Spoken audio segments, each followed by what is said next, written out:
Hi viewers, welcome to our channel. ప్రస్తుతం మనతో పాటు సీనియర్ జర్నలిస్ట్ దాము బాలాస్ సార్ ఉన్నారు. వారితో మాట్లాడదాం. నమస్కారం సార్. నమస్తే సార్, రిపబ్లిక్ టీవీకి చంద్రబాబు నాయుడు గారు ఇచ్చిన ఇంటర్వ్యూలో ఒక మాట అంటారు, రాజకీయాల నుంచి తప్పుకుంటా అని చెప్పేసి. ఆ చిన్న క్లిప్ ఇప్పుడు సోషల్ మీడియా మొత్తం కూడా వైరల్ అవుతుంది. మరి ఆయన ఏ సందర్భంలో అన్నారు, అసలు రిపబ్లిక్ టీవీకి ఎప్పుడు ఇంటర్వ్యూ ఇచ్చారు, మరి దీంట్లో నిజం ఎంత ఉందంటారు? అది క్లియర్గా పాత క్లిప్పు. అయితే ఆయన అన్నది వాస్తవమే. ఆయన గతంలో ఏంటంటే రిపబ్లికన్ టీవీకి ఆర్నబ్ గోస్వామికి ఇచ్చిన ఇంటర్వ్యూలో ఆయన అక్కడ మనకి మొత్తం లేదు, కానీ ఆ క్లిప్ అయితే దొరకలేదు మొత్తంగా చూడాలంటే, అంతవరకే ఉంది. అందులో ఏముందంటే ఆయన అడుగుతున్నాడు, మీరు రెఫరెండం మీకు వ్యతిరేకంగా వస్తే మీరు రాజకీయాల నుంచి విరమిస్తున్నారనేది ఊరికే డ్రామాటిక్ ఎఫెక్ట్ కోసం చెప్తున్నారా, నిజంగానే సిన్సియర్గా చెప్తున్నారా అని అడుగుతున్నాడు. లేదు, నేను క్లియర్గా ఉన్నాను, నాకు అనుకూలంగా ప్రజా తీర్పు వస్తే నాకేం ఇబ్బంది లేదు, నేనెందుకు ఇదవుతాను.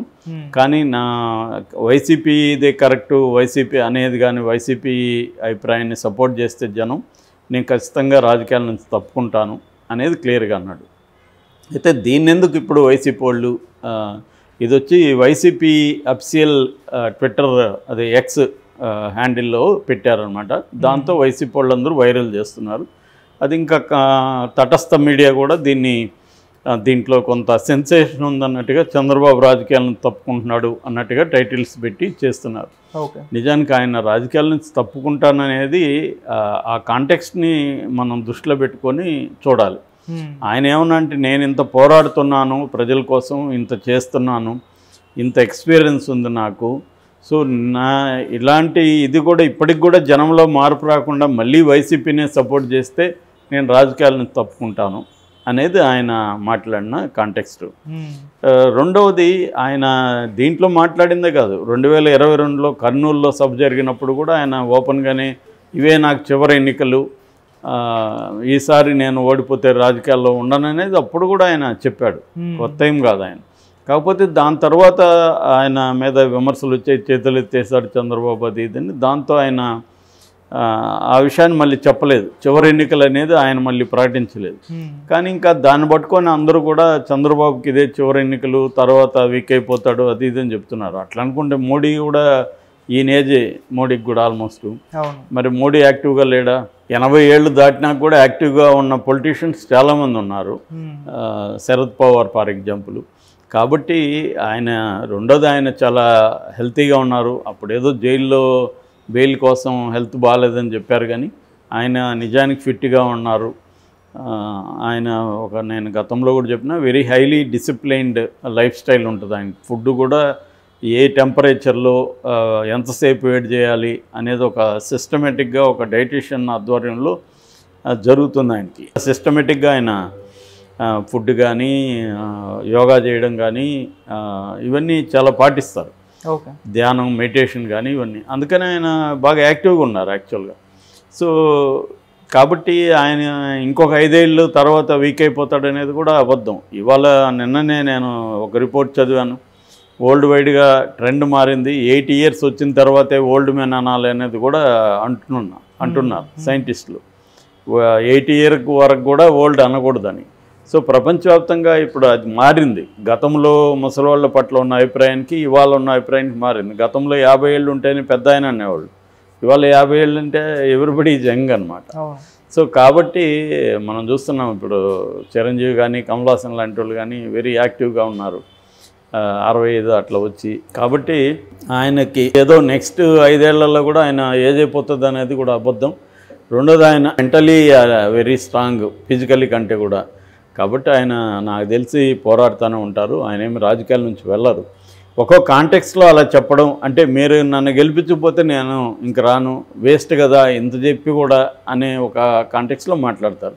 అయితే ఇప్పుడు ఇది వైసీపీ ఎందుకు తీసుకొచ్చిందంటే, జగన్ని కరెక్ట్గా ఇలాగే తెలుగుదేశం వాళ్ళు ట్రోల్ చేశారు మొన్నటి వరకు. అదేంటంటే, జగన్ అక్కడ ఇండియా టుడే ఎడ్యుకేషన్ సమ్మిట్లో తిరుపతిలో మాట్లాడుతూ, నేను ఈ 5 ఏళ్లలో అన్ని రంగాల్లో బాగా చేశాను, నాకు సంతృప్తిగా ఉంది, ఐఎమ్ కంప్లీట్లీ సాటిస్ఫైడ్, ఇప్పటికిప్పుడు దిగిపోవాల్సి వచ్చినా హ్యాపీగా దిగిపోతాను అనేది అతను చెప్పిన కాంటెక్స్ట్. దాన్ని తీసుకొని జగన్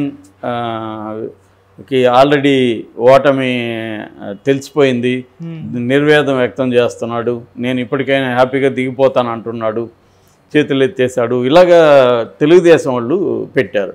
దీనికి కౌంటర్గా వీళ్ళు ఎతికారు చంద్రబాబుది ఎక్కడ ఉంది అని. సో ఇది దొరికింది వాళ్ళ క్లిప్పు. దాంతో వీళ్ళు చంద్రబాబు రాజకీయాల నుంచి రిటైర్డ్ అవుతారని ఆయనే చెప్పినట్టు చూడండి అని వీళ్ళు పెడుతున్నారు. ఇదంతా పొలిటికల్గా ఒకరి మీద ఒకరు ప్రచారం కోసం తప్ప దీంట్లో నిజాలు ఏమి లేవు. జగన్ ఏమి రాజకీయాల నుంచి వెళ్ళిపోడు, ఆయన ఏమి దిగిపోడు, ఫైట్ చేస్తాడు. దిగిపోడు అయితే ఎందుకు ఫైట్ చేస్తున్నాడు, ఎందుకు చంద్రబాబుని జైల్లో పెడతాడు, అతను అన్న కాంటెక్స్ట్ ఏమిటో నాకు అంత సాటిస్ఫాక్షన్ ఉంది. హైలైట్ వచ్చి సాటిస్ఫాక్షన్ తప్ప రిటైర్మెంట్ కాదు. ఇప్పటికిప్పుడు చాలామంది అంటారు ఇప్పటికిప్పుడు నేను చచ్చిపోయినా నాకేమి లైఫ్లో నేను అన్నీ సాధించాను, ఇప్పటికిప్పుడు చచ్చిపోయినా నాకేం కొరత లేదంటే అర్థం ఏమి చచ్చిపోతాడని, ఆయన ఆత్మహత్య చేసుకోపోతాడని కాదు కదా. అంటే అర్థం ఏంటంటే నేను సాధించాను అనేది హైలైట్ చేయాలి నిజానికి. కానీ మన మీడియా ఏంటంటే ఎవరికి ఇష్టం వచ్చినట్టు వాళ్ళు దాన్ని తీసుకుంటారు. అలాగా వాళ్ళు జగన్ ఏమో దాన్ని హైలైట్ చేశారు. ఇప్పుడు చంద్రబాబు చెప్పిన కాంటెక్స్ట్ కూడా ఆయన ఏమి నేను వెళ్ళిపోతానని కాదు, మీరు నేను ఇంత పోరాడి ఇన్నేళ్ళ అనుభవం ఉండి ఇంతగా జగన్కి వ్యతిరేకంగా చేస్తున్నప్పుడు జగన్దే రైట్ అని మీరు కానీ తీర్పిస్తే నేను ఇంకా రాజకీయాల్లో ఉండాల్సిన అవసరం లేదు అనే విధంగా ఆయన మాట్లాడాడు. సో ఆయన మాట్లాడింది ఆ పార్ట్ కాదు ఇంపార్టెంట్, పీపుల్ జగన్ని సపోర్ట్ చేయడం అనేది చేయకూడదు అన్నది ఆయన ఉద్దేశం.